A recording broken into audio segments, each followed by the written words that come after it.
Hello दोस्तों, welcome back to world of books where we dive into beautiful stories. Chapter 13 Josh. Dinner के time Jules फिर से missing थी। मैं Alex से और सवाल अवॉइड करना चाहता था क्योंकि उसे लग सकता था कि मैं जूल्स को लेके ज्यादा कंसर्न्ड हूं, जबकि ऐसा नहीं था। मैं बस क्यूरियस था, इसलिए एवा पर थोड़ा वेट किया और फिर कैजुअली बात स्टार्ट की। जेआर के साथ क्या प्रॉब्लम है? मैंने धीरे से पूछा। एलेक्स शावर के लिए बाथरूम जा चुका था, इसलिए चांसेस कम थे कि वो सुन रहा हो।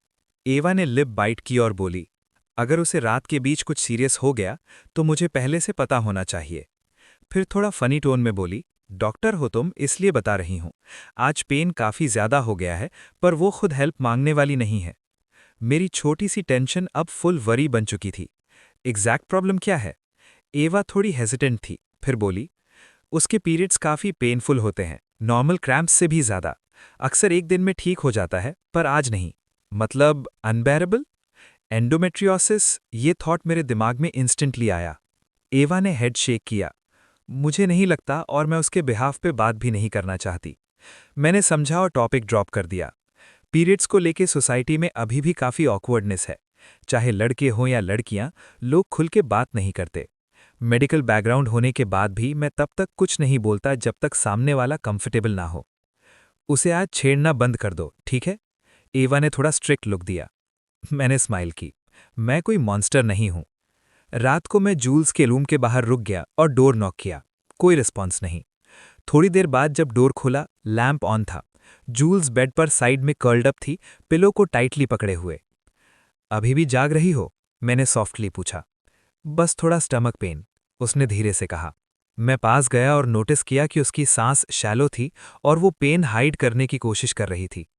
पेन किलर ली? मैंने पूछा, क्योंकि मेरे पास हमेशा बेसिक मेडिसिन्स होती हैं। जूल्स ने थोड़ा कंफ्यूज सा लुक दिया। आयवा ने बता दिया है ना? हाँ, मैंने सच मान लिया। झूठ बोलने का पॉइंट नहीं था। वो करहा उठी। मुझे उससे कुछ नहीं बोलना चाहिए था। ऑनेस्टली, जब मैंने तुम्हें बेड पर ऐसे कर्ल देखा तभी समझ आ गया था कुछ गड़बड़ है। मैंने हल्का सा जोक मारा।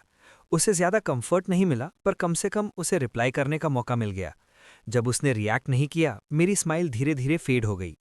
मैंने सोचा, हेल्प करूं या उसे स्पेस दूं। सिवियर क्रैम्प्स का कोई परफेक्ट सोल्यूशन नहीं होता। आइबुप्रोफेन वो ले चुकी थी, पर कुछ और चीजें थीं जो थोड़ा रिलीफ दे सकती थीं। मैं डिसीजन तब ले चुका था जब मैंने देखा वो दर्द से सिकुड़कर पिलो को और जोर से पकड़ रही थी। मुझे उसे ऐसे छोड़कर सोना पॉसिबल नहीं था। इसलिए मैं बाथरूम गया और काउंटर पर रखी चीजों को देखा। जब बैग खुला पड़ा था, मुझे एक छोटी सी लैवेंडर ऑयल की बॉटल दिखी। मैं वो ले आया। शायद क्रैम्प्स में थोड़ी हेल्प मिल जाए, मैंने कहा। साइड घूम जाओ। क्यों? ट्रस्ट मी, मैंने हाथ ऊपर किया। मैं ट्रेंड हूं और कोई गलत इंटेंशन नहीं है। उसने सरकास्टिकली बोला, डिग्री के साथ मैनर्स भी आने चाहिए। फिर भी वो मान गई और सीधी लेट गई। मैं बेड के पास बैठा और पिलो हटा दिया। ठीक है, अगर मैं ट्राई करूं? उसके चेहरे पर थोड़ी हेजिटेशन थी, फिर उसने हाँ में नॉट किया। मैंने ऑयल को हाथों में थोड़ा गर्म किया और उसके स्टमक पर हल्का से अप्लाई किया। मसाज के परफेक्ट रूल्स मुझे नहीं आते थे, पर बेसिक्स का आइडिया था। धीरे धीरे सर्कुलर मोशन में प्रेशर दिया। शुरू में वो टेंस थी, पर कुछ मिनट बाद उसका बॉडी रिलैक्स होने लगा। बस ऐसे ही, मैंने सॉफ्टली कहा। डीप ब्रेथ्स लो। बेटर लग रहा है, उसने आंखें बंद करते हुए कहा। तुम इसमें अच्छे हो। मैंने हाफ स्माइल के साथ बोला, मैं काफ़ी चीज़ों में अच्छा हूँ। रूम में शांति हो गई। उसकी ब्रीदिंग नॉर्मल हो रही थी और पेन का इफेक्ट कम होता दिख रहा था। उसके फेस पर अब टेंशन नहीं थी और मुझे लगा जैसे मेरे चेस्ट का बोझ भी हल्का हो गया हो। उस मोमेंट में मैंने उसे पहली बार बिना गार्ड के देखा। बिल्कुल अलग, बिल्कुल रियल। मुझे समझ आया कि हम हमेशा आर्ग्यू करते रहे, इसलिए मैंने कभी नोटिस ही नहीं किया कि उसके अंदर इतनी वल्नरेबिलिटी भी है। जूल्स को सच में बहुत दर्दनाक पीरियड्स होते हैं, आम ऐठन से कहीं ज्यादा। मैं जूल्स को सालों से जानता था, फिर भी उसके बारे में कितना कम जानता था। उसका परिवार, उसका इतिहास, उसके राज और उसके डर। उसकी उस तेज तर्रार शख्सियत के पीछे वो क्या छिपा रही थी। मुझे कुछ ऐसा महसूस हुआ कि उसकी जिंदगी सिर्फ सुख सुविधाओं और खुशियों से भरी नहीं थी। मैंने अपना ध्यान वापस काम पर लगाया और अपने भटकते विचारों को काबू करने की कोशिश की। अब बेहतर महसूस हो रहा है। मेरे शब्द अजीब तरह से भारी और दबे हुए निकले। जूल्स की नींद भरी आवाज ने मेरे चेहरे पर एक और मुस्कान ला दी। मेरी नज़र फिर से ऊपर गई और मेरे पेट में हलचल मच गई जब मैंने उसे आलस भरी मदहोश आंखों से मुझे ताकते देखा। जब हमारी नज़रें मिलीं तो उसके होंठ थोड़े से खुल गए। हम एक दूसरे को देखते रहे। माहौल गर्म हो गया। उस शांत हवा में अचानक एक बिजली सी दौड़ गई जो मेरी त्वचा पर नाचने लगी। मेरी खाल अचानक मेरी हड्डियों पर बहुत कस सी गई और मेरा दिल जोरों से धड़कने लगा। जूल्स की सांसें फिर से अनियमित हो गई। न केवल मैं उसकी तेज होती सांसों को सुन सकता था, बल्कि मैं उन्हें अपने हाथों के नीचे महसूस भी कर सकता था, और वे मेरी अपनी बेकाबू सांसों की लय से मेल खा रही थीं। उसने अपने होठों को चाटा, और खुद भगवान भी मेरे दिमाग में आने वाली उन कामुक तस्वीरों को नहीं रोक सकते थे। वे भरे हुए सुंदर होठ। जूल्स अपनी बड़ी कत्थई आंखों से मुझे ऊपर देखते हुए। मेरे हाथ ठिठक गए और मुट्ठियां भिज गईं। अब ये दिखावा करने का कोई फायदा नहीं था कि मैं अब भी उसे मसाज दे रहा था। मेरा पूरा ध्यान उस तनाव पर था जो मेरी पैंट की जिप के खिलाफ जोर मार रहा था। ये कितना अजीब था। वो दर्द में थी और यहाँ मैं पूरी तरह से उत्तेजित खड़ा था। इस बात का सबूत कि शरीर और दिमाग अक्सर एक दूसरे के साथ तालमेल नहीं बिठा पाते। लेकिन जूल्स अब वैसी नहीं दिख रही थी जैसे वो दर्द में हो, बल्कि वो मुझे ऐसे देख रही थी जैसे, वहां मत जाओ, तुम अब ठीक रहोगी।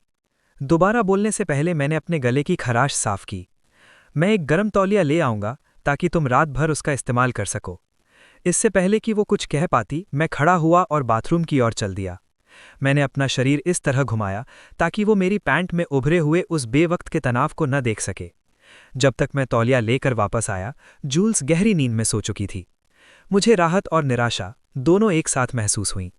मैंने धीरे से मुड़ा हुआ तौलिया उसके पेट पर रखा और उसके हाथ उसके ऊपर रख दिए ताकि वो खिसके नहीं।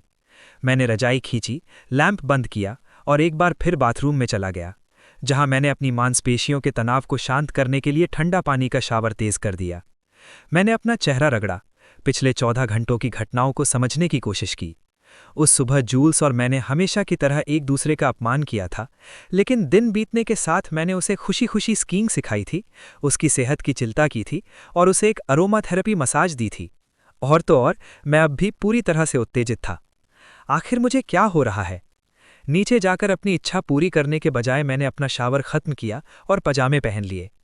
मैं जूल्स के बारे में सोचते हुए खुद को शांत नहीं कर सकता था, खासकर तब जब वो दूसरे कमरे में सो रही थी और मैं उसे पसंद तक नहीं करता था। फिर भी वासना और पसंद हमेशा एक साथ नहीं आते। मैं बिस्तर पर लेट गया और ये ध्यान रखा कि उससे जितना हो सके उतना दूर रहूं। मैंने सोने की कोशिश की, लेकिन मेरा कमबख्त दिमाग शांत नहीं हो रहा था। जूल्स, एलेक्स, माइकल के पत्र, जूल्स, और वो उत्तेजना जो खत्म होने का नाम नहीं ले रही थी। जूल्स। मेरा कॉक और जोर से पल्स करने लगा और मेरे गले से एक हल्की ग्रोन निकली। ये रात बहुत लंबी होने वाली थी। तो ये थी आज की स्टोरी दोस्तों। कैसी लगी आपको कमेंट में ज़रूर बताइए। नेक्स्ट एपिसोड के लिए सब्सक्राइब करें and share with all your book lover friends. पसंद आई हो हमारी ऑडियो बुक तो लाइक ज़रूर करें। Thank you.